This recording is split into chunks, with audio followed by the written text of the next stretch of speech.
Din, nanti ada yang masuk lagi. Dah? Baik. Bismillahirrahmanirrahim. Assalamualaikum warahmatullahi wabarakatuh.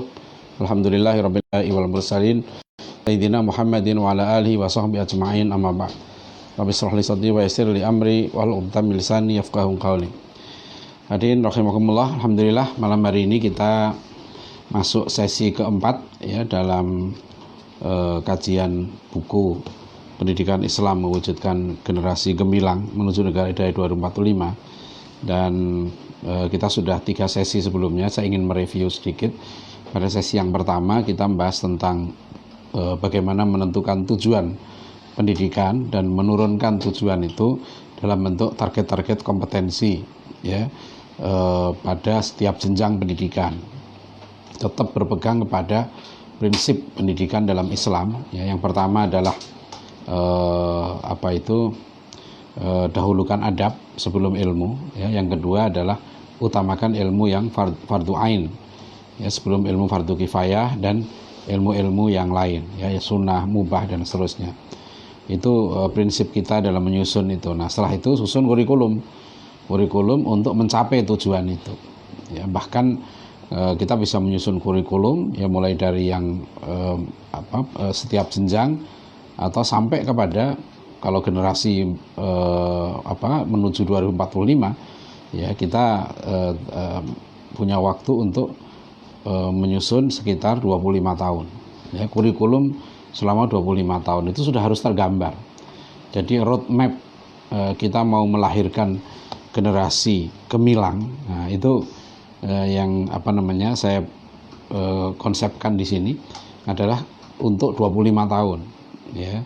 Jadi mulai 15 tahun ya, kemudian dia masuk ke jenjang, kalau sekarang disebut SMA, nanti masuk ke perguruan tinggi ya, sampai kepada jenjang 25 tahun. Jadi kurikulum itu ya, itu adalah jalan gitu ya. Jadi jangan salah begini, maksudnya kadang-kadang orang tua ya itu sibuk ya mencarikan kurikulum untuk anaknya, untuk pendidikan anaknya, tapi orang tua sendiri tidak punya kurikulum untuk dirinya. Padahal pendidikan orang tua itu sangat penting ya. Jadi kenapa selalu saya tekankan dalam kajian yang lalu ya, di yang 27 seri tentang pendidikan Islam dan pemikiran kontemporer, itu ada salah satu materi ya, silahkan dilihat videonya ya, bagaimana pendidikan untuk orang tua ya, agar orang tua bisa menjadi guru terbaik untuk keluarga.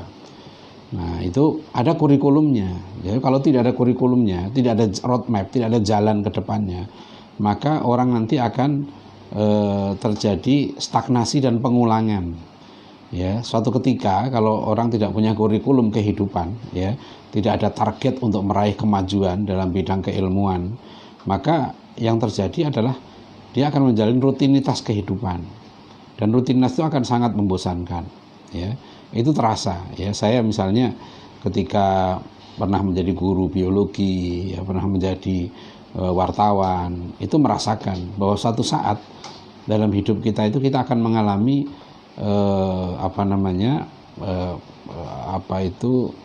pengulangan. Pekerjaan itu akhirnya rutin ya, tiap hari. Jadi misalnya kita jadi guru 10 tahun jadi guru, bisa jadi selama 10 tahun itu kita nggak nambah ilmu, karena yang kita ajarkan sama ya, muridnya beda-beda terus tiap tahun gitu ya. Dan kalau kita tidak ada roadmap ya, peningkatan kualitas ilmu ya, maka kita akan stagnan. Nah, disitulah pentingnya orang itu buat riset. Jadi kalau kita ada roadmap kemajuan ya, maka kita akan buat program-program untuk peningkatan kualitas.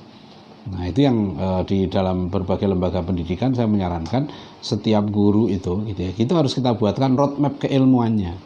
Kamu nanti akan mendalami bidang apa, kamu nanti akan menekuni bidang apa, bidang ini ditekuni sama siapa. Itu harus ada roadmap ya, dan kita harus punya anggaran untuk itu. Masjid, pesantren, sekolah ya, kampus apalagi, itu harus punya ya, roadmap untuk peningkatan kualitas keilmuan yang diperlukan umat.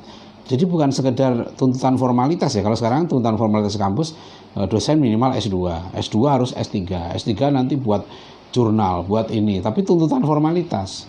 Kadang-kadang orang mengejar itu supaya dapat profesor, supaya tujuannya dia bisa paling tidak memenuhi syarat-syarat minimal administrasi yang diperlukan untuk keberlangsungan pendidikan formalnya. Nah, yang saya maksud bukan sekedar itu. Kalau memang kita di jalur formal, ya itu harus dipakai, harus dipenuhi. Tapi yang lebih penting sebetulnya adalah roadmap keilmuan. Ya, jadi misalnya saya katakan di lembaga pendidikan kita itu bukan hanya mendidik santri, tapi yang penting juga mendidik guru. Ya, dan rumah itu harus menjadi lembaga pendidikan yang utama. Jadi soal kurikulum begitu. Nah, yang ketiga kita tadi membahaskan tadi pagi tentang roadmap kurikulum takwa untuk Indonesia gemilang, menyiapkan generasi. Kita ada waktu.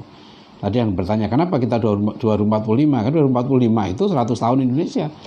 Banyak sekarang ya berbagai kelompok di Indonesia gitu sudah siap-siap gitu kan. 2045 seperti apa? Sebab ada beberapa lembaga ekonomi yang memprediksi gitu kan Indonesia itu akan naik pasar ekonominya tahun 2050. Konon katanya kita akan menjadi kekuatan ekonomi yang pangsa ekonominya terbesar nomor 4 setelah Cina, Amerika, India gitu loh. Itu salah satu lembaga keuangan internasional. Wallahu alam, saya tidak tahu itu bagaimana mengukurnya. Tapi apapun prediksi orang ya sebagai umat Islam kita punya tanggung jawab gitu loh bahwa generasi yang akan datang ini gitu, generasi anak-anak kita yang sekarang umur sekitar 15 tahun sudah masuk akil balik itu punya waktu sekitar 25 tahun ya. Mereka 25 tahun lagi akan berumur 40 tahun. Nah, kita berharap anak-anak kita yang sekarang 15 tahun ini itu yang 25 tahun lagi itu akan memimpin negeri ini. Dan itu harus disiapkan dari sekarang gitu. Kita sudah harus punya roadmap-nya. Itu menurut saya begitu. Sekarang anak ini mau kita kemanain gitu ya. Nah, kalau kita cara berpikirnya konvensional ya, konvensional dalam arti ya sudah selain dari SD, SMP, SMA, S1, S2, S3 nanti begini, kamu kerja begini. Nah, kalau itu jalur itu yang ditempuh gitu ya. Bukan itu keliru. Kalau itu jalur ditempuh harus ada pelengkapnya di situ. Ya. Ya, jadi saya ketemu seorang lulusan S1 yang pintar ya kan, aktivis Islam juga. Ya, datang ke saya tiba-tiba padahal dia orang teknik, dia lulusan S1 teknik. Saya tanya, "Kamu apa?" Dia datang ke saya, "Ustaz, saya pengen mendalami tafsir, gimana caranya?" Nah, saya harus bicara, saya bilang nggak bisa lewat WA. Datang ke saya ketemu gitu ya. Kemudian ketemu diskusi. Saya tanya, "Kamu sebenarnya kemampuannya apa? Bahasa Arab sudah bisa belum?" Nah, kalau kamu mau jadi ahli tafsir, kamu buat roadmap dari sekarang. Ya, targetkan berapa tahun kamu capai itu tujuan itu. Misalnya 15 tahun. Nah, 15 tahun itu kondisinya seperti apa? Apa kamu harus bekerja? Apa kamu mau nikah dulu atau apa? Nah, itu harus ada roadmap. Itulah kurikulum, Pak. Nah, Ibu saudara sekalian, ya itu kurikulum. Jadi, kita kurikulum itu kalau sudah menyangkut pembinaan, itu masing-masing. Kita harus buat roadmap, kadang-kadang kurikulum untuk tiap orang itu bisa berbeda. Yang penting semuanya nanti bermanfaat. Ya, kita targetkan mereka akan unggul di situ. Ya, dalam berbagai bidang. Ya, dia memegang kepemimpinan bukan hanya dalam politik. Orang pegang kekuasaan politik, ekonominya siapa? Bidang ilmu siapa? Nggak bisa. Orang pegang kekuasaan politik belum tentu dia bisa ngatur kampus. Siapa yang pegang otoritas keilmuan? Siapa yang pegang otoritas tafsir? Siapa yang pegang otoritas sejarah? Ya, siapa yang pegang otoritas di bidang tentang ilmu Pancasila? Siapa yang punya otoritas tentang bidang human right? Siapa yang sekarang punya otoritas keilmuan di bidang kesetaraan gender? Ya, di bidang hukum, ya, bahkan falsafah hukum. Jadi sudah semakin spesifik bidang keilmuan itu. Nah, itu contoh. Nah, sekarang malam hari ini Bapak Ibu Saudara sekalian ya, kita membahas gitu ya tentang bagaimana adab ya dalam belajar sains atau pengajaran sains. Ini sangat penting karena kita sudah bahas waktu itu ya tentang sains. Sains memang biasanya di kita dimaknai sebagai natural sciences, IPA gitu. Kalau orang bicara pengertian sains di kita ini biasanya di situ. Meskipun sebenarnya sains itu ya sama ya, bisa dimaknai juga dengan knowledge, dengan ilmu pengetahuan, atau juga dengan social sciences. Jadi kita bisa masuk ke social sciences atau natural sciences. Ya, jadi ilmu pengetahuan sosial, ilmu pengetahuan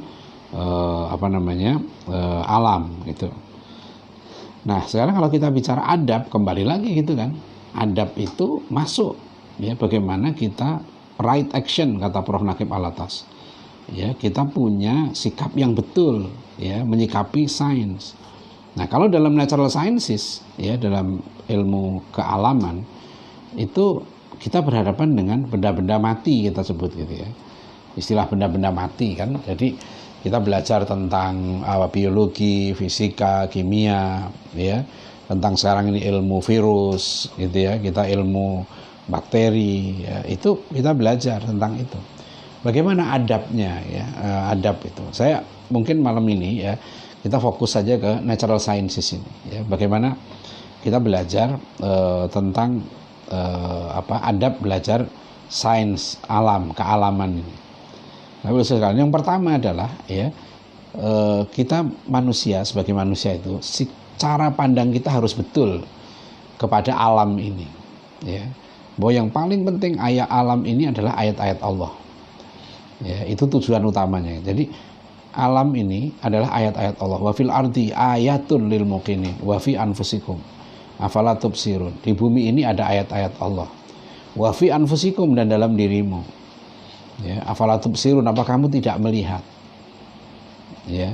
Nah kalau surat Ali Imran 190 ya, ayat tentang ulil albab ini jelas sekali, inna fi khalqis samawati wal ard wa ikhtilafil laili wan nahari la ayatin li ulil albab ya. Jadi sungguhnya dalam penciptaan langit dan bumi dan pergantian malam dan siang terdapat ayat ya, la ayatin li ulil albab alladzina yadhkuruna allaha qiyaman wa qu'udan ya, yaitu orang-orang yang selalu mengingat Allah, berzikir pada Allah dalam keadaan berdiri, dalam keadaan duduk, wa ala junubihim, dan ketika berbaring ya. Jadi wa yatafakkaruna fi khalqis samawati wal ard ya, dan dia berpikir tentang penciptaan langit dan bumi ini ya. Nah sampailah kemudian ketika dia berzikir pada Allah, berpikir gitu ya, maka sampai dia pada kesimpulan, Rabbana ma khalaqta hadza batila, ya Allah, tidaklah ya engkau ciptakan semua ini ya kan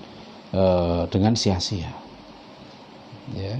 Waqina adzabannar, maka selamatkanlah kami dari api neraka ya. Jadi ini sangat penting ya. Jadi Bapak Ibu Saudara sekalian ya, yang pertama ketika kita belajar sains gitu ya, pertama adalah kita lihat ayat-ayat Allah ya, karena ini ayat-ayat Allah, kita sudah menghadirkan Tuhan di situ ya. Iqra bismi rabbikal ladzi khalaq, itu yang penting. Ayat pertama itu ya, itu menolak ya cara pandang yang sekuler, melepaskan Tuhan. Kita membaca ini ya adalah membaca alam semesta ini gitu ya, langsung kita menyadari bahwa ini adalah ayat-ayat Allah. Ayat itu signal, tanda ya kan, tanda itu tidak menunjukkan pada dirinya. Itu yang penting. Jadi kalau kita bicara tanda, signal ya, itu kayak kita bilang lampu sen gitu kan. Jadi kalau orang naik motor gitu ya, lampu sen itu kan lampu tanda maksudnya ya. Jadi kalau lampu sen yang kanan nyala kedip-kedip kuning, itu maksudnya kita paham ya kan, bukan dia lagi main-main gitu ya, dia mau belok kanan gitu loh. Itu tandanya begitu ya. Jangan sudah nyalakan lampu sen kanan beloknya ke kiri. Nah itu menyalahi tanda gitu, karena tanda itu difahami. Jadi alam ini tanda. Tanda apa? Tanda bahwa di balik alam ini ya kan, itu ada Al-Khaliq. Jadi melalui ayatnya inilah kita sampai kepada Al-Khaliq ya.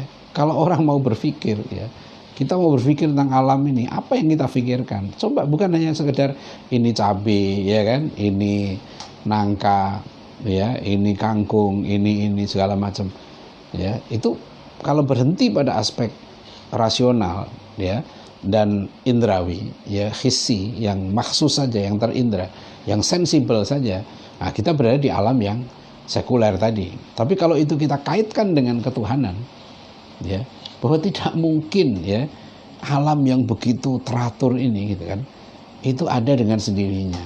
Itu kan yang paling penting. Jadi sebenarnya tujuan belajar sains yang terpenting itu di sekolah-sekolah kita ini ya, itu adalah sampai kepada kesimpulan Rabbana ma khalaqta hadza batila tadi. Ya Allah, tidaklah kau ciptakan semua ini sia-sia. Ya, pasti ada ini. Pasti virus ini gitu ya, corona ini pasti ada maksudnya. Ya. Nah, kenapa kita tidak paham? Ya, kita jangankan mau memahami hakikat virus ini yang begitu ukurannya sangat-sangat kecil gitu. Ya kan? Yang kita tampaknya kita nggak bisa kok menemukan. Makanya Bapak Ibu sekalian ya, dulu kan pernah di masa Rasulullah SAW ada seorang cendekiawan Quraisy. Ya, cendekiawan Quraisy, dia mau berpikir rasional. Ya, datanglah dia pada Rasulullah SAW, ya, bawa tulang yang sudah mau hancur, tulang manusia. Kemudian di depan Rasulullah, tulang itu dihancurkan. Ya, dihancurkan. Terus langsung dia nantang pada Rasulullah, wahai Muhammad, inikah yang nanti akan dihidupkan kembali?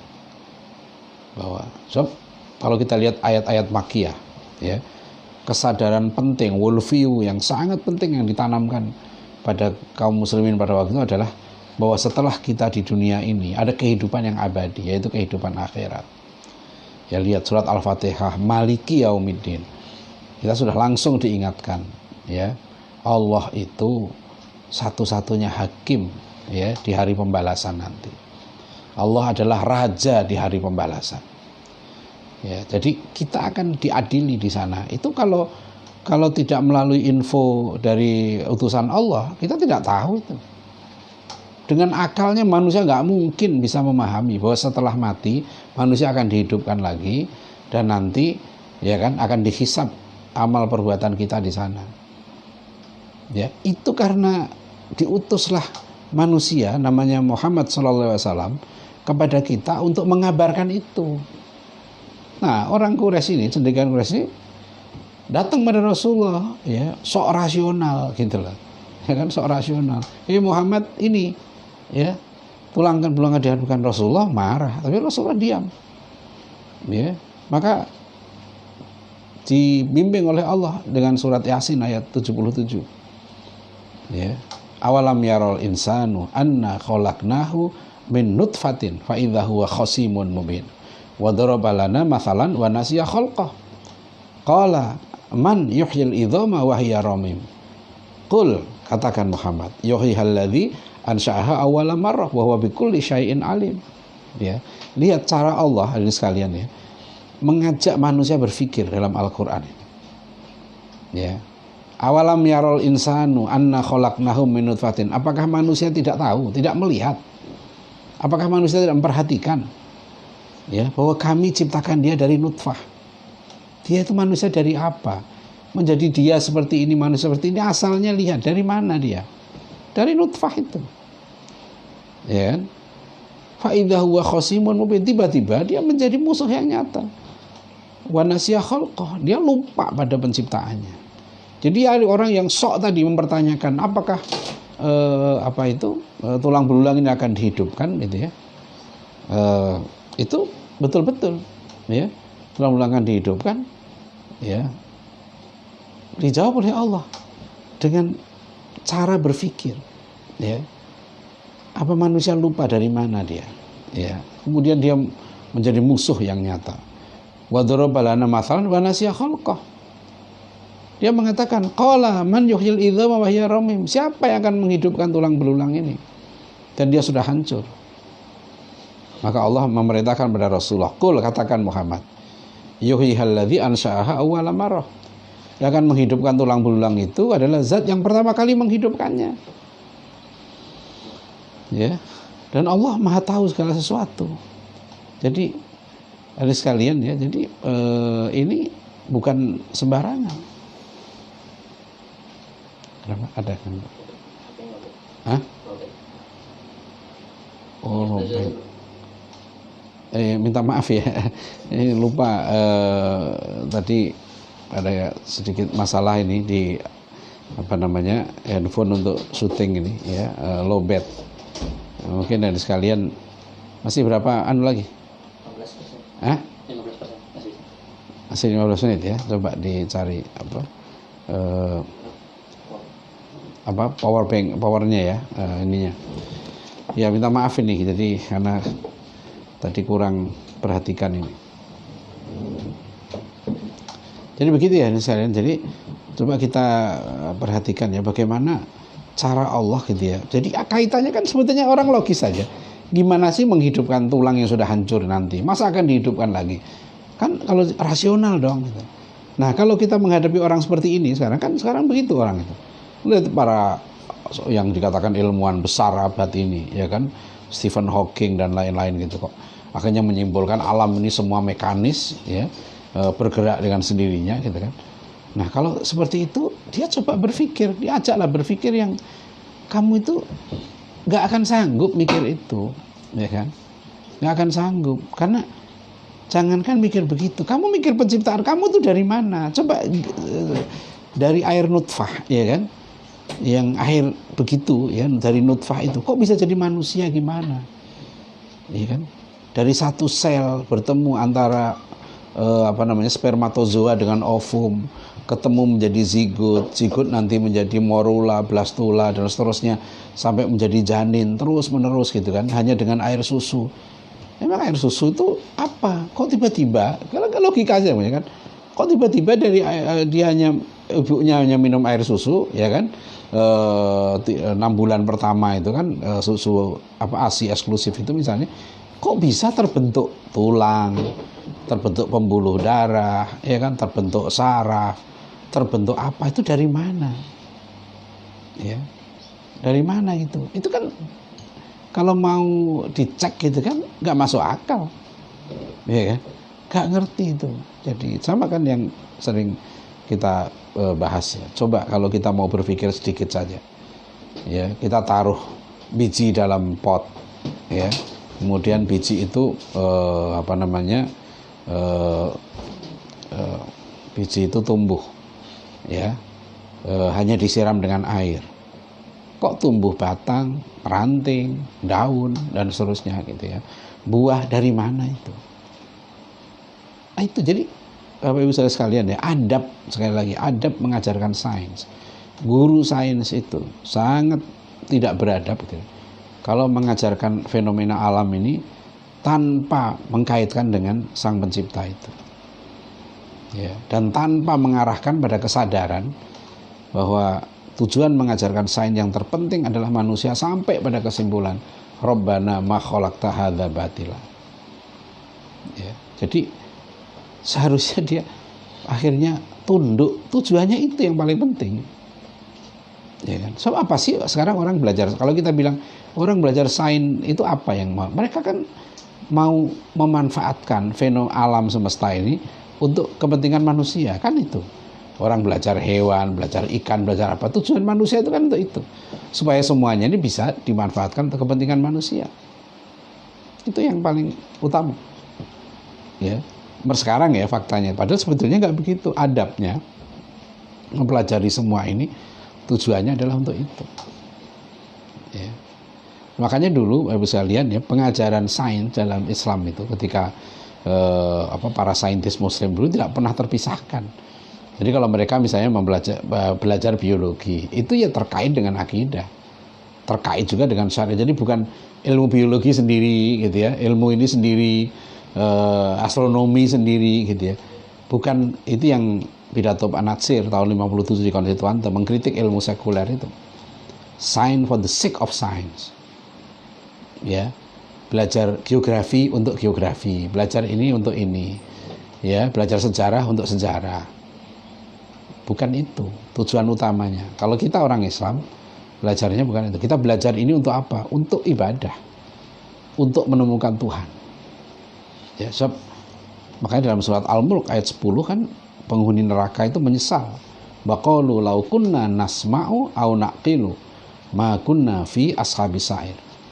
Ya, mereka penghuni neraka sa'ir itu ya, mereka berkata, andaikan kami dulu mau berpikir atau kami mau mendengar, ya, maka kami tidak akan jadi penghuni neraka. Maka banyak orang jadi penghuni neraka. Kenapa? Karena mereka hanya taklid. Mereka kalau ditanya cuma qalu bal nattabi'u ma alfaina alba'ana. Kami ini cuma ikut-ikutan kok, ikut-ikut tokoh kami, ikut-ikut nenek moyang kami, udah begini biasanya. Ya kan? Itu sudah diingatkan. Banyak orang sama dengan ketika Nabi Ibrahim mengajak kaumnya untuk berdialog, kan itu. Kenapa kamu sembah patung ini? Mereka nggak bisa ngapa-ngapain, mereka kamu nggak bisa nolong kamu. Jawaban mereka, Ibrahim, ini dari dulu kami sudah begini, ngapain kamu mau mempersoalkan? Ya, ini nenek moyang kami begini. Ya, akhirnya sama Nabi Ibrahim digoncanglah logika mereka kan, dihancurin patung-patungnya, dipisahin satu yang besar, itu kan. Ketika mereka sudah menduga ini Ibrahim nih, Ibrahim nggak mengelak, tapi dia bilang, ya kan, tanya itu coba, dia yang itu kapaknya ada di situ. Ya, dia yang ngancurin itu. Ya, Ibrahim, kamu tahu kan dia nggak bisa ngapa-ngapain. Ya, nah kalau nggak bisa ngapa-ngapain, kenapa kamu sembah? Itu kan apa namanya ya, menohok. Ya, ketika Nabi Ibrahim berdialog ya dengan siapa, rajanya itu. Tuhanmu siapa, Ibrahim? Tuhanku yang menghidupkan, mematikan. Aku juga bisa kan ya. Panggil 2 orang tahanan, 1 dibunuh, 1 dibiarkan hidup. Nih aku bisa. Ya, Nabi Ibrahim nggak kalah akal gitu kan. Tuhanku menerbitkan matahari dari timur, menenggelamkan di barat. Nah, coba balik, kata Nabi Ibrahim. Nah, kemudian dia bilang, ya, dalam Al-Quran disebutkan fabuhital ladzi kafar. Ya, terbungkam itu orang kafir itu. Itu saudara sekalian, ya, ini penting, Pak. Jadi kalau kita mau jadi negara besar, negara takwa, kita punya kurikulum takwa. Salah satu muatan penting kurikulum takwa itu adalah sains takwa. Sains, pengajaran sains itu ujungnya yang paling penting ketakwaan. Jadi nanti pengajaran kita sains sosial, sains ini untuk ke arah ketakwaan. Ya, itu yang penting. Jadi nanti kalau kita mengkaji misalnya fisika gitu ya, mengkaji apa gitu, harus ada. Nah, ini bukan soal apa utopia, bukan. Kalau dibilang itulah pentingnya Islamisasi sains. Ada Dr. Wendy Zarman tuh ya, dosen komputer di Unicom. Dia dulu S1 S2-nya di ITB, terus S3 di UIK. Kebetulan dia nulis disertasi doktor pengembangan buku ajar sains ya, tingkat SMP berbasis keimanan. Nah, kebetulan pembimbingnya 2, Profesor Sofyan Sauri dari UPI dan saya. Nah, Dr. Wendy mengajukan konsep 6 langkah untuk Islamisasi sains dalam rangka pengembangan buku ajar, ya. Dan beliau kemudian mengembangkan konsep Islamisasi sains itu untuk guru-guru. Ya, pernah saya diundang di Unicom ya tahun 2017 lintas komputer itu. Dr. Wendy Zarman ini mengundang sekitar 100 sampai 150 guru waktu itu. Guru-guru IPA ya se-Bandung itu diundang ke Unicom untuk kita membahas tentang bagaimana mengajarkan sains secara Islami. Jadi yang kita diskusikan ini bukan wacana ya. Jadi kalau dibilang wacana, enggak, kita bukan wacana, ini kita sudah jalankan program ini. Ya, kita sudah ada program untuk bagaimana Islamisasi. Ya, kita makanya rencanakan sebetulnya 28 Maret yang lalu kita ada program Islamisasi sains dengan Dr. Budi Handrianto. Saya pernah ajak Dr. Budi Handrianto itu ke Malang ya, mengisi satu pesantren di Malang, Islamic Boarding School gitu ya. Kita menyampaikan tentang konsep Islami sains itu di peringkat untuk guru-guru, terutama untuk guru-guru SMP dan SMA ya. Bagaimana kita mengajarkan sains secara Islami ya. Jadi secara beradab lah gitu. Jadi adab itu, ini adab kita pada alam ini. Ya, jangan sampai alam ini dianggap miliknya. Manusia modern itu kan begitu ya. Ciri manusia modern itu, kata Prof. Nakib Alatas, deity is humanized, man is deified. Tuhan dimanusiakan, manusia dituhankan. Manusia mengangkat dirinya sebagai Tuhan sekarang ini, merasa berhak ya menentukan alam ini seolah-olah miliknya. Manusia penguasa, dia mau apa saja terserah. Mau bikin riset ini gitu kan. Sudah nggak ada pertimbangan Tuhan lagi di situ. Ya, itu yang dikatakan Prof. Nakib Alatas. Belum pernah dalam sejarah manusia ya peradaban yang lebih merusak kepada alam selain peradaban modern yang sekuler ini. Karena di era modern ini manusia telah mengangkat dirinya sebagai Tuhan. Ya, dia merasa berhak, bahkan merasa berhak mengatur Tuhan. Ya, dan bikin. Kadang-kadang saya heran ya, mohon maaf ya. Kenapa orang sudah jelas kan, misalnya kita Rasulullah SAW mengajarkan ya, cara kita manggil Tuhan kita tuh Allah.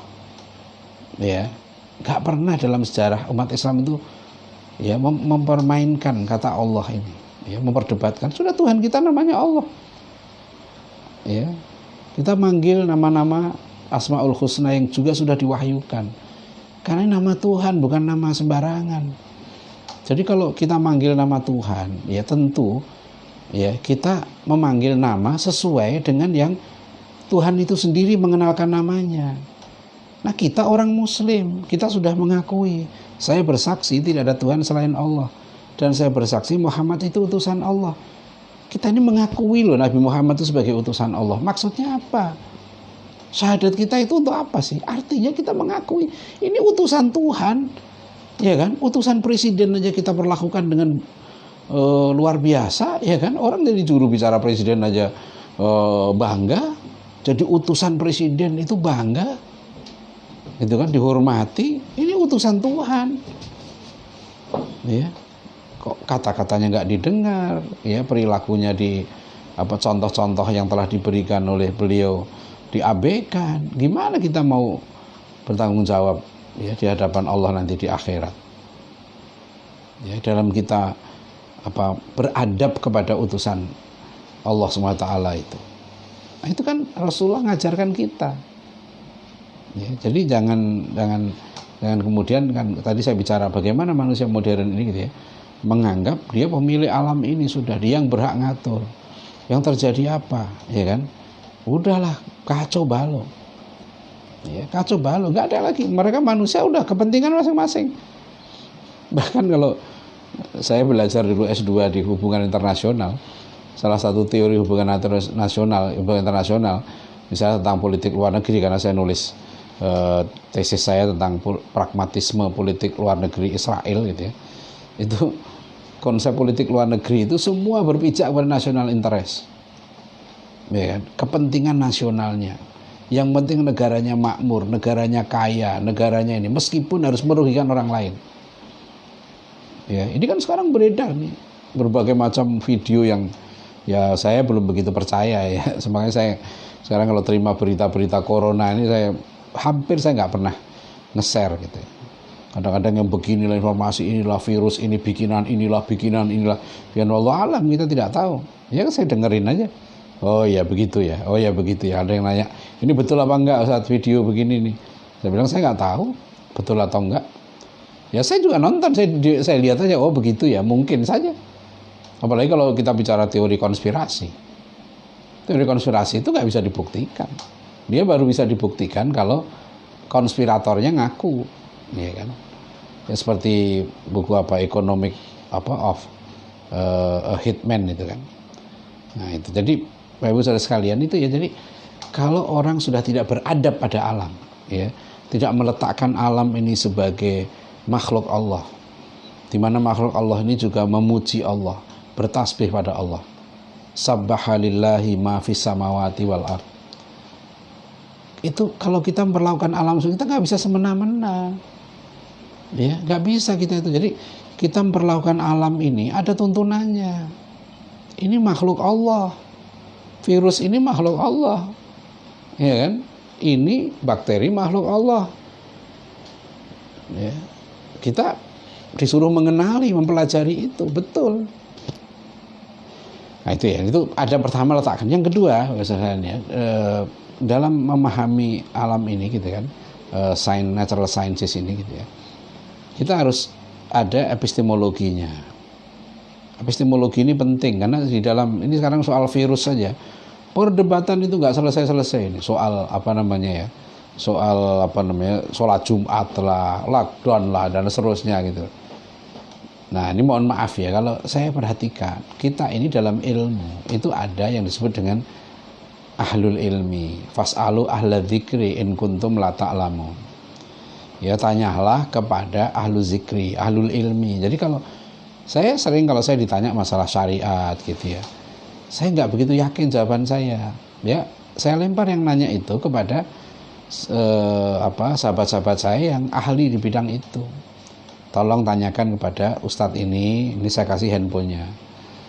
Ya, karena beliau lebih ahli dalam soal ini. Kemarin ada yang nanya soal bahasa. Saya bilang tolong tanya ini Dr. Samsudin Arif, ini ahlinya beliau. Ya kan?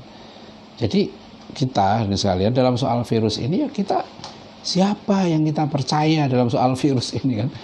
Kan saya dengerin banyak ini tentang yang dari ahli virus ini, ahli virus ini, ahli virus ini. Itu karena ini ilmu, ya. Jadi Islam mengakui sumber ilmu ini dalam kajian epistemologi sains kealaman ya. Tadi kan dari aspek filosofi of science-nya kita letakkan alam semesta sebagai tanda-tanda ayat-ayat Allah itu. Ya. Kemudian yang kedua, dalam kita mengkaji itu, menentukan sikap kita terhadap realitas alam ini, perlu kita epistemologi Islam itu dijaga. Ya, maka dalam aqaid nasafiyah itu ditekankan ini asbabul ilmi, sebab manusia meraih ilmu, meraih pengetahuan yang pasti, ya. Ilm itu. Virus ini corona, kita percaya sama siapa? Kita nggak ngelihat sendiri virus. Saya nggak ngelihat virus. Bahkan selama saya di kuliah di kedokteran hewan dulu belajar bakteri, belajar virus gitu kan. Saya terus terang nggak bisa karena virus ini hanya bisa dilihat dengan mikroskop elektron, nggak bisa dalam mikroskop biasa. Bakteri saya masih bisa melihat. Ya dulu kalau kami praktek di laboratorium gitu kan, misalnya nyuntik kelinci gitu kan dengan kuman tertentu, bakteri tertentu, kemudian sampai hewan percobaan itu mati. Kita periksa pengaruh kuman ini ke di bagian patologi klinik kan. Kita periksa misalnya jantungnya gitu kan, ginjalnya gitu ya. Nah, dilihat nanti spesimennya kita taruh di mikroskop, kita lihat bakterinya seperti apa gitu. Nah, saya kemarin dalam soal virus ini saya nggak ngerti. Tiba-tiba ada namanya dokter hewan Indro Cahyono. Saya dulu punya kawan sekelas namanya Indro Cahyono, persis. Tapi kok agak beda gitu. Nah, saya cek ke teman saya ternyata tidak ya. Ternyata Indro Cahyono teman saya itu dulu sekelas di kedokteran hewan itu sudah meninggal. Ya, mudah-mudahan diterima Allah karena insya Allah dia orang baik gitu. Ya, jadi teman saya, tapi saya tanya kemudian seorang profesor ahli patologi klinik yang sudah meneliti virus corona ini bertahun-tahun. Ya, saya WA beliau, kemudian saya telepon, saya tanya ini gimana sih? Karena adab saya nggak ngerti betul soal virus ini, maka saya tanya kepada ahlinya.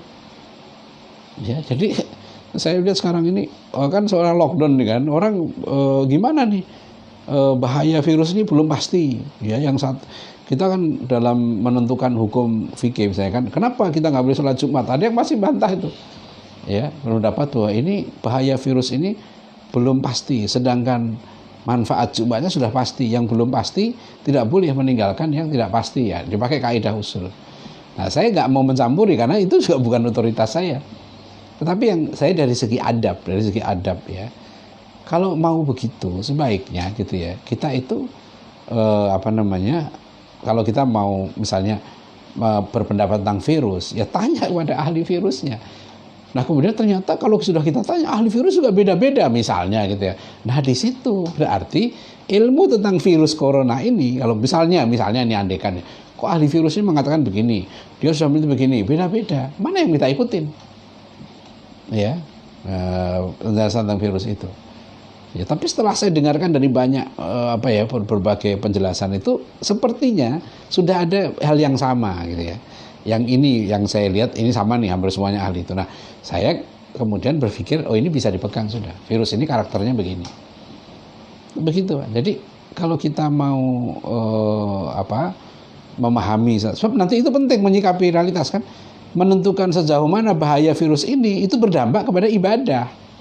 Itu adabnya di situ. Faktanya gali betul. Ya. Makanya para mujtahid dulu gitu ya, itu meneliti. Saya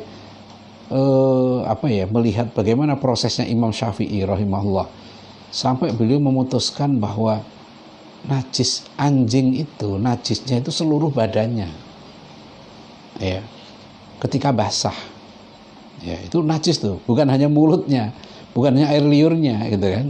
Kan ada sebagian mazhab lah yang mengatakan najisnya anjing itu adalah ya air liurnya saja ketika menjilat bejana, karena hadisnya itu kalau ada anjing menjilat bejana maka tumpahkanlah airnya, kemudian cucilah bejana dengan 7 kali, salah satunya pakai tanah gitu. Nah itu begitu saja gitu kan. Waktu itu ada yang di tokoh kita juga gitu ya, tahun 40-an itu sudah berdebat tentang masalah ini. Itu gimana kalau tanah itu diganti dengan sabun gitu ya, kan waktu itu belum ada sabun di zaman Nabi. Nah boleh nggak begitu? Nah kalau saya sih mengambil adab gitu ya dalam soal ini, saya lebih suka ya tidak, tanah itu udah perintah Nabi, tanah saja ya. Dan ternyata kemudian riset membuktikan tanah itu manfaat ya untuk menghilangkan mungkin kuman-kuman yang ada dalam air liurnya anjing itu. Jadi saya pernah mengedit ya buku terjemahan karangan Ustaz Abdurrahman Al-Baghdadi itu tentang babi itu. Jadi sebelum waktu itu kan pertanyaan saya tentang gelatin ya, hukum gelatin itu gimana gitu. Jadi kan para ulama dulu tuh berdebat rupanya itu tentang bagaimana tentang kenajisan daging babi itu gitu kan. Jadi apakah babi itu najis ketika menjadi daging, dan ketika daging itu sudah dibakar menjadi arang, apakah arang itu tetap najis? Ya. Nah, saya waktu itu tanya pada ahli kimia gitu kan. Itu gelatin itu prosesnya, proses kimiawi atau proses fisika? Sebab kalau proses fisika dia hanya perubahan bentuk, jadi air menjadi es, ya menjadi uap, itu perubahan fisika. Artinya rumus kimianya nggak berubah, tetap H2O kan gitu. Tapi kalau perubahan kimia dia sudah menjadi senyawa yang lain, dia menjadi arang kan. Jadi kalau daging babi itu dibakar, dia jadi arang. Arang babi dengan arang daging sapi, dengan arang kayu, karbon semua itu masih najis atau tidak? Nah ini penting kan, makanya dalam memahami sains seperti ini gitu ya. Sekarang alhamdulillah ya sudah banyak kajian-kajian saintis-saintis muslim gitu yang melibatkan aspek menyatukan gitu antara aspek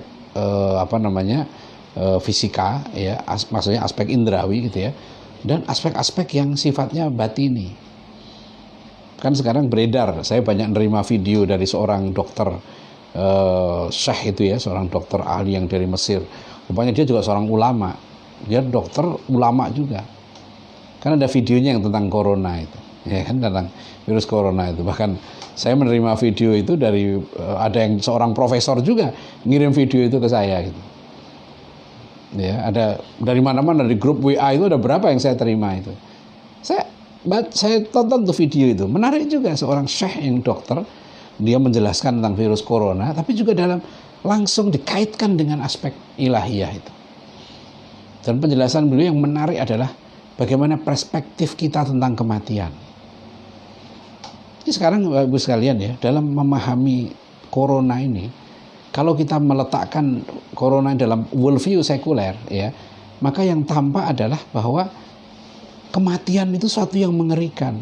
Nah kalau baca penjelasan Syekh ini, yang dokter ini, dia bilang dalam Islam nggak begitu memandang kematian itu, karena kematian itu suatu yang biasa, memang harus dihindari, harus dicegah, karena itu bagian dari perintah Allah. La darara wala dirara, tidak boleh orang membunuh dirinya, menyakiti dirinya, menyengsarakan dirinya, nggak boleh, karena dia harus, ini tubuh ini milik Allah, bukan milik kita, ini amanah dari Allah, maka harus dijaga supaya dia tetap baik ya, pandangannya begitu. Tapi kalau dia sudah tertimpa sakit ya kan, bukan berarti dia celaka, karena kalau orang kena musibah ya, kena wabah seperti ini ya, dia la ilaha illallah, insya Allah dia syahid meninggalnya itu ya. Kata para ulama kan, meskipun dia tidak disolatkan, bahkan jumhur ulama kalau meninggal dan dokter mengatakan orang yang punya otoritas mengatakan dia berbahaya, misalnya langsung dimasukkan plastik atau langsung dikuburkan, nggak usah dimandikan, nggak masalah, insya Allah dia syahid itu. Itu ada orang berpikir kasihan dia nggak disolatkan, loh memang syariatnya begitu, tapi dia meninggalnya itu mulia, itu orang yang kena wabah ini gitu kan. Nah perspektif ini kan, karena orang tujuan hidupnya dunia yaitu dunia gitu. Jadi disinilah Islam itu meletakkan sesuatu pada tempatnya. Ya. Itu kalau orang hanya belajar virus, kesehatan, ya kayak orang-orang sekuler, dia nggak melihat perspektif keakhiratannya itu. Nah itu, jadi ini saya bilang tadi adab dalam epistemologi itu penting. Ya, coba kalau dari segi pakai Quran dan Sunnah, ya itu dari segi dalil-dalil naklinya. Ya, ketika dalil nakli itu mau diterapkan, maka fakta yang akan dihukumi kalau dalam ijtihad itu harus jelas. Kan sekarang ini masih saya lihat perdebatan itu apa? Menyangkut seberapa jauh sih corona ini.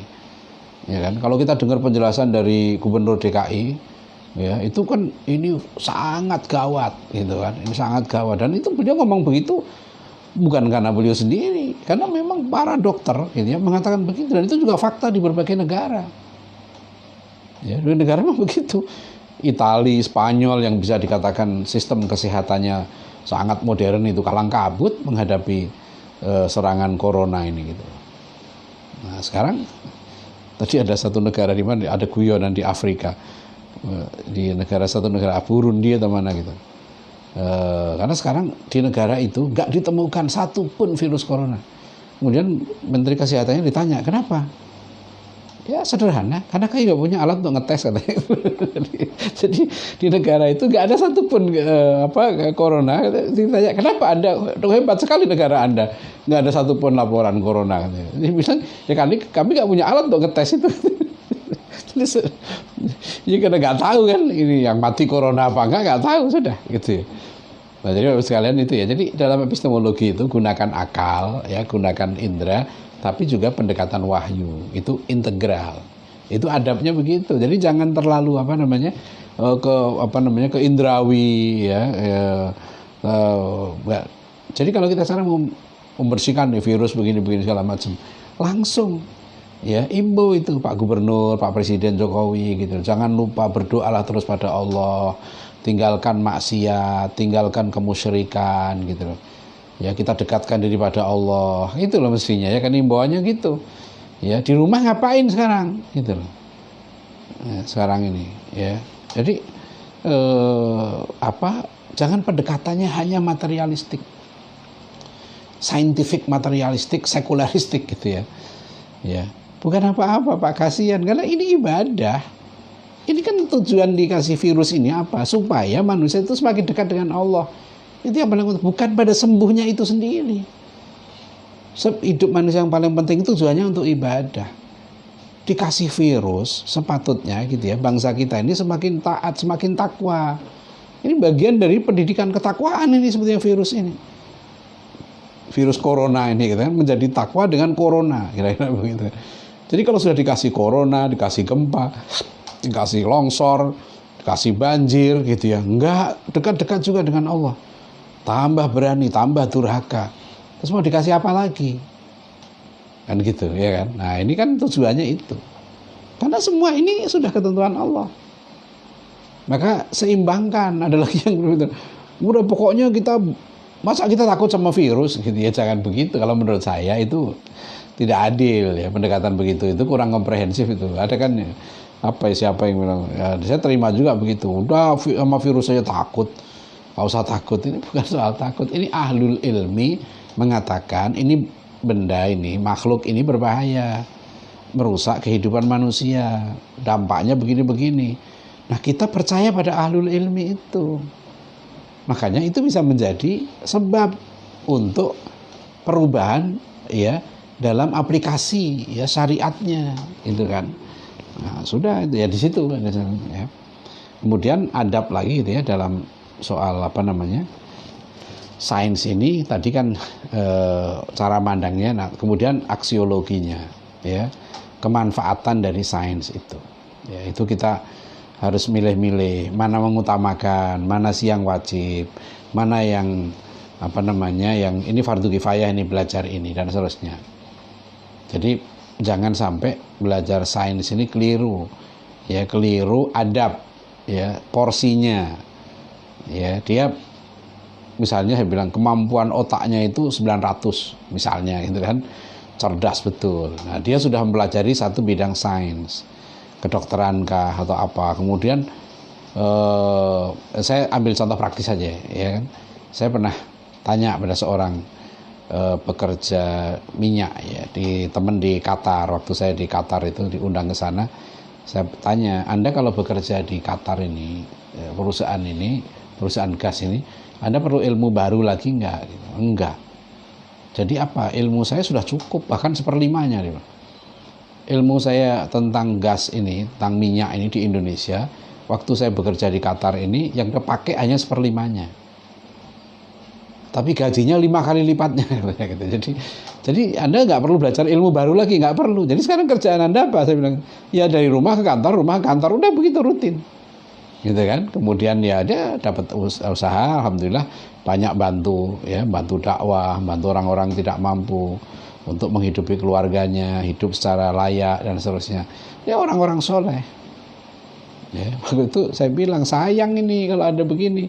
Harusnya adabnya, akal Anda ini, Anda dikaruniai kecerdasan itu lebih dari itu. Manfaatkan untuk belajar ulumuddin, gitu lah. Karena Allah itu ngasih kecerdasan pada orang itu nggak banyak jumlahnya dikasih itu. Orang seperti Pak Ilham Habibie itu tidak banyak. Ya. Jadi dalam bidang sains ya, kadangkala itu harus dipilih mana prioritasnya. Ya. Misalnya contoh, saya sering bilang ke teman-teman, tolong sebutkan setelah Pak Quraish Shihab yang nulis tafsir 30 juz, siapa sekarang ahli Quran kita yang nulis tafsir 30 juz? Gitu ya. Saya ke Jogja, saya bilang, dulu kita punya Bapak Dr. Kuntowijoyo sebagai pakar sejarah, sebagai mujahid, seorang pejuang di Jogja. Beliau kemudian tidak ada. Ada penggantinya, namanya Pak Adapi Darban, ahli sejarah juga, tokoh Muhammadiyah. Saya ke rumah beliau, Pak Adapi Darban ini. Nah, teman-teman saya di Jogja, saya tanya, setelah Pak Kunto nggak ada, Pak Adapi Darban juga kemudian dipanggil oleh Allah. Saya tanya, siapa penggantinya? Nah, ternyata nggak ada. Dan ini saya bilang, ini mempelajari sejarah, ini wajib loh hukumnya ini. Dalam secara mendalam ini hukumnya fardu kifayah. Harus ada. Jadi saya bilang ke teman-teman di Jogja, Anda dalam bidang sains ini harus punya adab mana yang prioritasnya dipelajari gitu loh. Ini sangat penting ya. Saya begitu juga, saya kalau ke Surabaya, ke Malang, saya tanya teman-teman, Anda punya nggak pembagian tugas di kalangan teman-teman intelektual ini? Ya, kami dulu di INSIS itu ada pembagian tugas itu. Siapa yang mendalami bidang Quran dan Orientalisme, siapa yang mendalami bidang pemikiran liberal Timur Tengah, itu kami bagi dulu.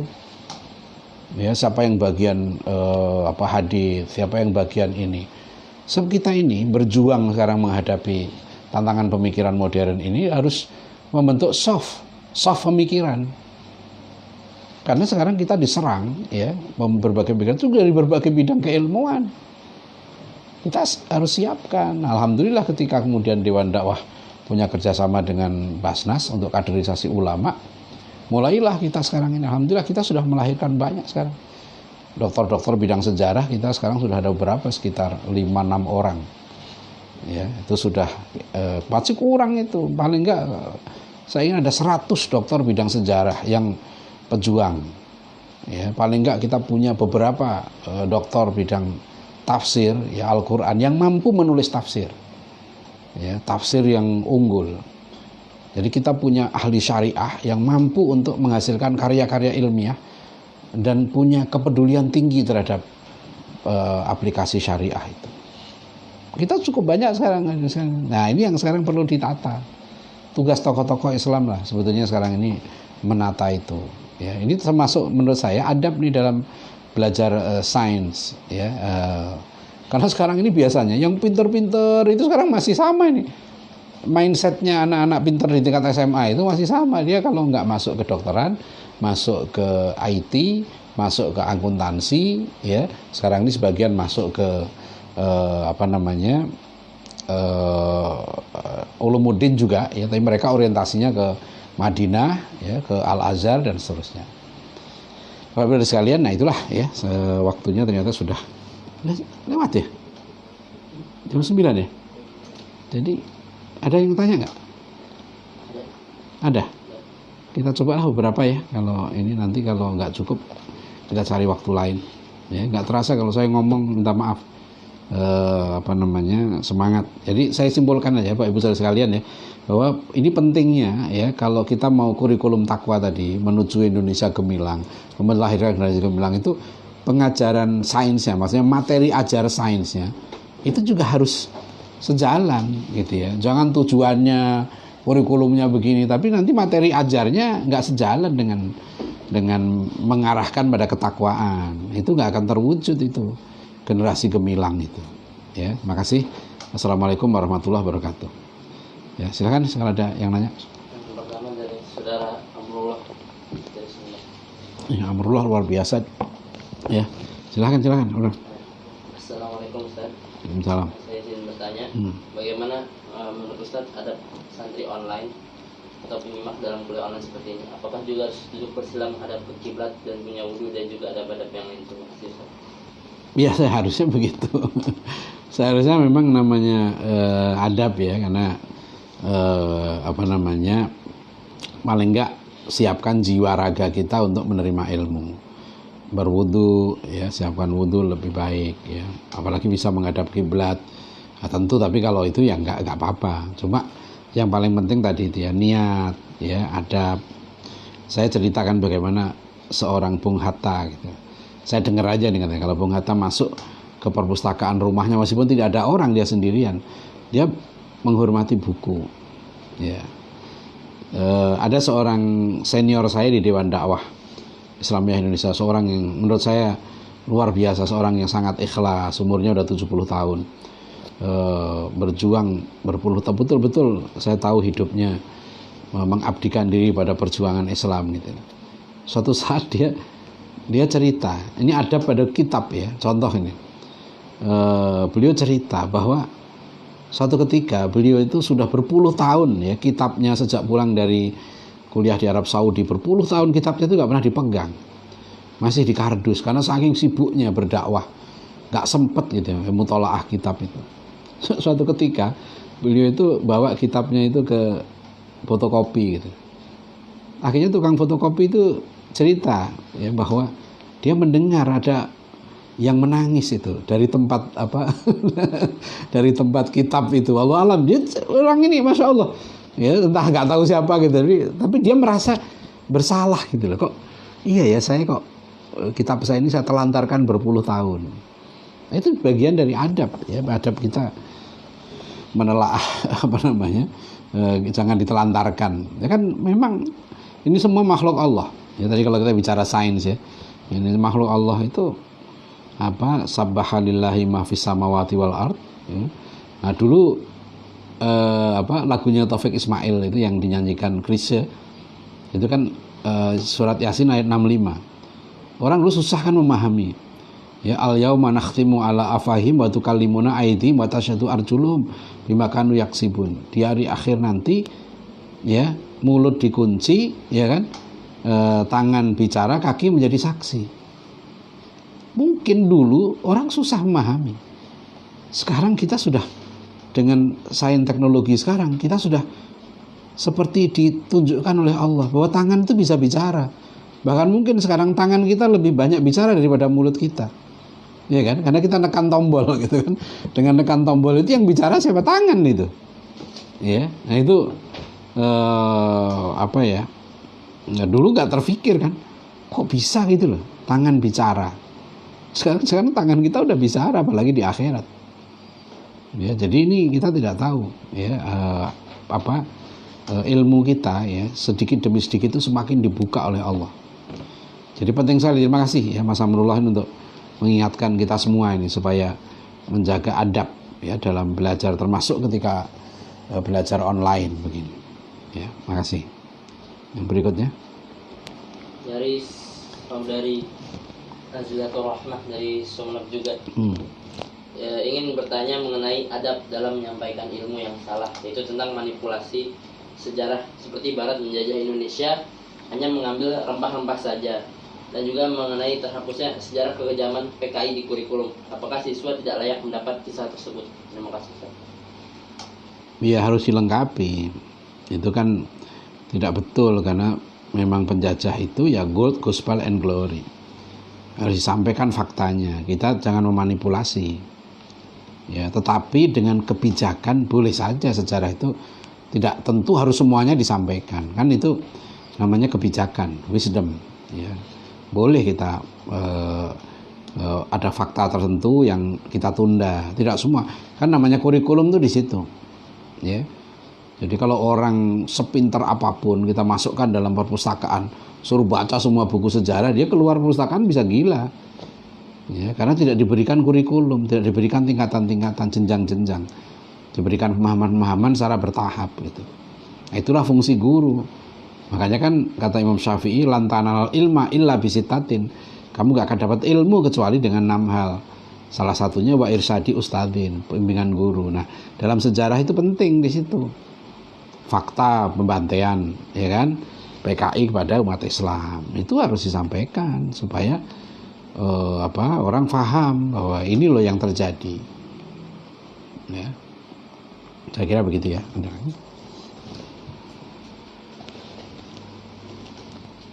Masih ada? Satu lagi. Dari saudara Zulkarnain Rubai Mukhtar. Assalamualaikum Ustaz. Waalaikumsalam. Kalau kita berbicara sains untuk sekarang ini harus memulai dari mana? Karena dominasi keilmuan Barat tidak bisa terelakkan. Akibatnya ilmuwan Islam pun sulit membedakan mana teori yang terbangun dari paradigma peradaban Barat. Ini terbukti pada kampus-kampus Universitas Islam. Tidak ada bedanya dengan kampus-kampus sekuler. Misalnya, Fakultas Kedokteran di Universitas Islam, dosennya sama saja dengan yang lain. Referensinya juga sama. Begitu juga dengan Fakultas Ilmu-Ilmu Sekuler lainnya yang terkait dengan sains.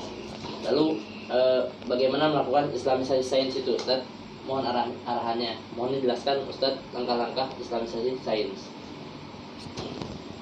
Makanya saya bilang, yang penting pertama itu worldview. Ya, worldview. Karena worldview itulah yang nanti mampu untuk menapis, menyaring, ya, menelaah. Ya, karena proses langkah pertama terhadap ilmu yang datang dari Barat adalah di westernisasi. Ya, di westernisasi yaitu terhadap konsep-konsep, ya, bahkan presuposisi, ya, cara pandang terhadap ilmu-ilmu yang datang dari Barat itu. Karena mereka kan sekuler ilmu itu kan. Nah, itu perlu, ya, manusianya yang di-islamisasi dulu. Jadi islamisasi itu bukan hanya berujung pada islamisasi kurikulum, islamisasi buku teks gitu ya. Itu penting. Tapi yang paling penting manusianya. Manusianya dulu yang diislamkan. Jadi makanya mahasiswa yang dia belajar bahkan belajar ke luar negeri sekalipun gitu ya.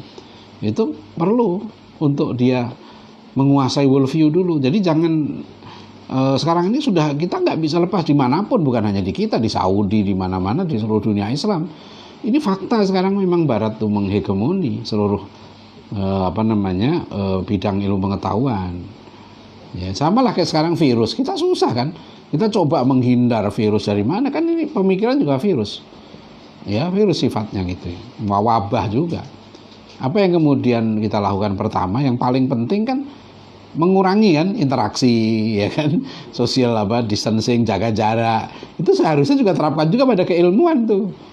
Jangan terlalu banyak lu menerima virus-virus pemikiran itu, nanti nggak sanggup kamu jebol. Tapi yang paling penting makanya pertahanan, sehatkan pikiran kita.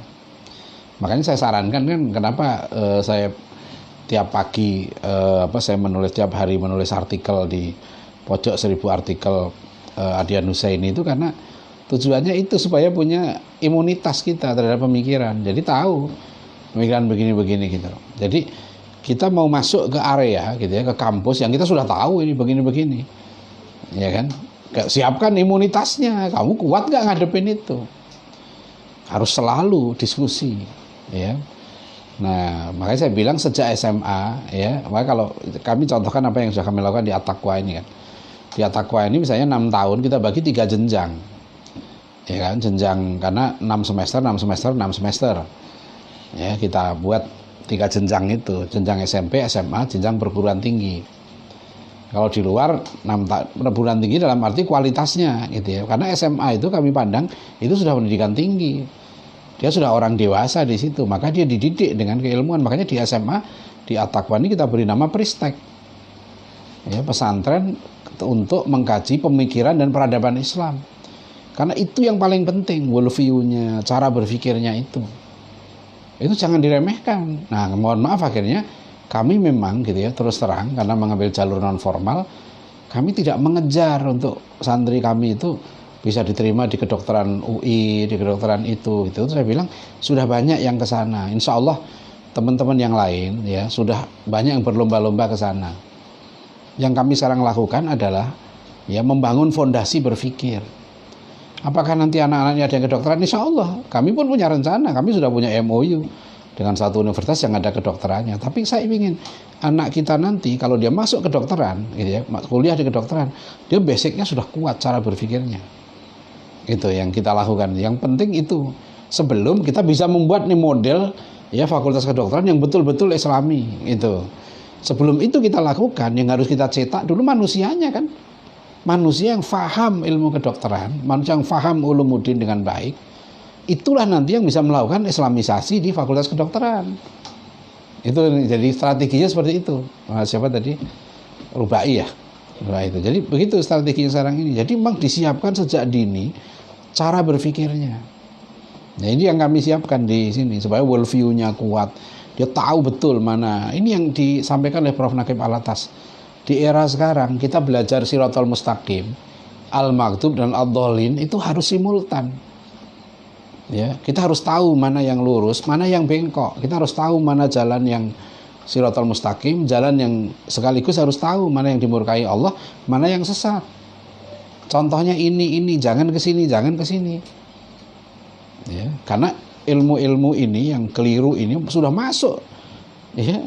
Jadi satu, ya kan? Ada yang ini benar, nanti dosen yang ini keliru, gitu kan? Sudah campur aduk di situ. Akhirnya yang terjadi bingung. Banyak menciptakan kebingungan. Ya. Jadi tidak tahu untuk apa dia belajar ilmu itu. Ya, dia punya ilmu tapi tidak ngerti. Nah, itu yang akhirnya ilmunya tidak bermanfaat. Ya, naudzubillah.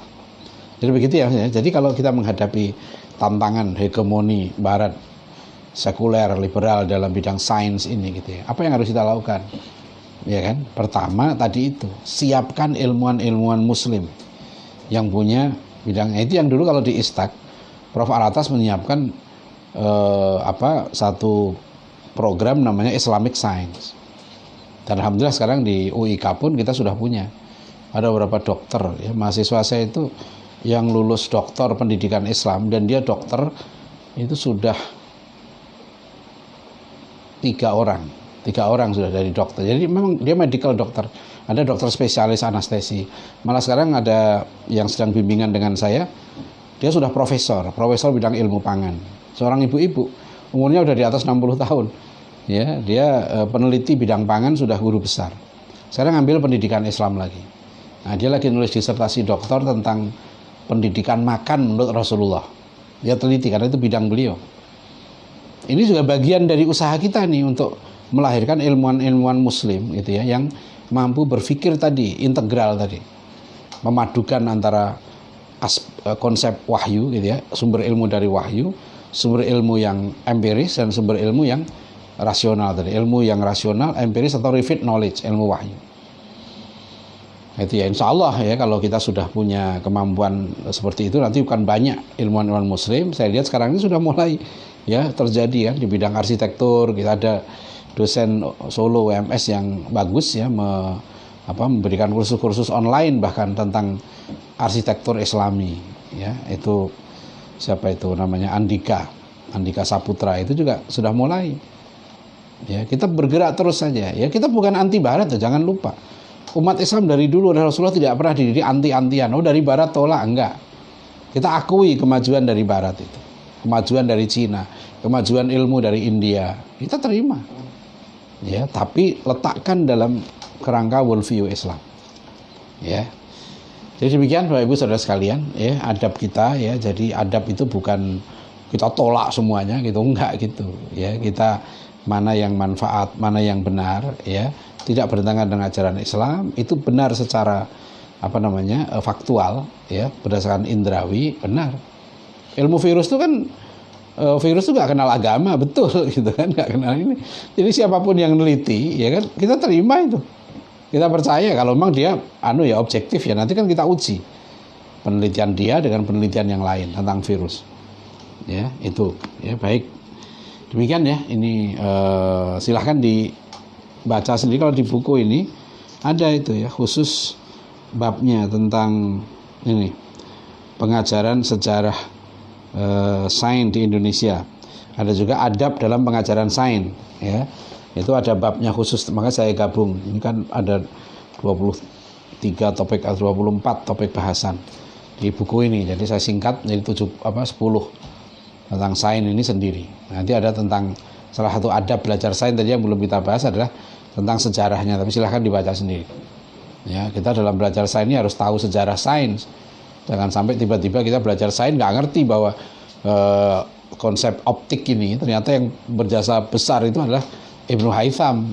Ya, itu kita nggak beradab sama ilmuwan Muslim gitu, karena mereka yang pernah merintis bidang sains ini dan diakui ilmunya di Barat, tapi kemudian orang Islam sendiri ngambil sains itu dari Barat, yang Muslimnya dibuang. Akhirnya dia nggak kenal pada ilmuwan Muslim. Nah itu nggak beradab, itu tidak mengenal ya tokoh-tokoh penting dalam sains Islam. Karena apa pentingnya tahu ya? Ternyata kalau kita tahu pengajaran sains Islam itu, yang tokoh-tokoh sains Muslim dulu, kita tahu cara mereka mengajarkan sains tidak pernah memisahkan dengan akidah dan ibadah. Ya, jadi tidak terpisahkan, ya, ahli matematika sendiri enggak, saintis Muslim dulu rata-rata mereka ahli ulumuddin. Itu contohnya gitu ya. Jadi ada mahasiswa saya nulis disertasi doktor konsep pembelajaran matematika Al-Khawarizmi dalam kitab Al-Jabr wal Muqabalah. Itu sudah ada yang nulis disertasinya, dan itu kita bisa melihat cara Al-Khawarizmi mengajarkan matematika, merumuskan konsep matematika. Itu betul-betul kaitannya dengan akidah dan kaitannya dengan ibadah, nggak terpisahkan. Sekarang kan anak kita belajar matematika sendiri kan, matematika sendiri gitu kan, agama sendiri. Dulu enggak, sains itu kalau dalam konsep yang sudah dipraktekkan oleh sains Islam. Jadi bukan hal yang baru. Ya, nah itu yang penting tadi belum saya sampaikan. Pentingnya mempelajari adab dalam sejarah sains. Nah itu ada disertasi Dr. Wido, ya Dr. Wido Supraha, itu disertasinya sudah diterbitkan tentang pengajaran sejarah sains di Indonesia itu. Nah itu bagian dari adab terhadap sains juga, memahami sejarah perkembangan sains. Ya, baik, sekali lagi terima kasih atas perhatiannya, mudah-mudahan bermanfaat. Wassalamualaikum warahmatullahi wabarakatuh.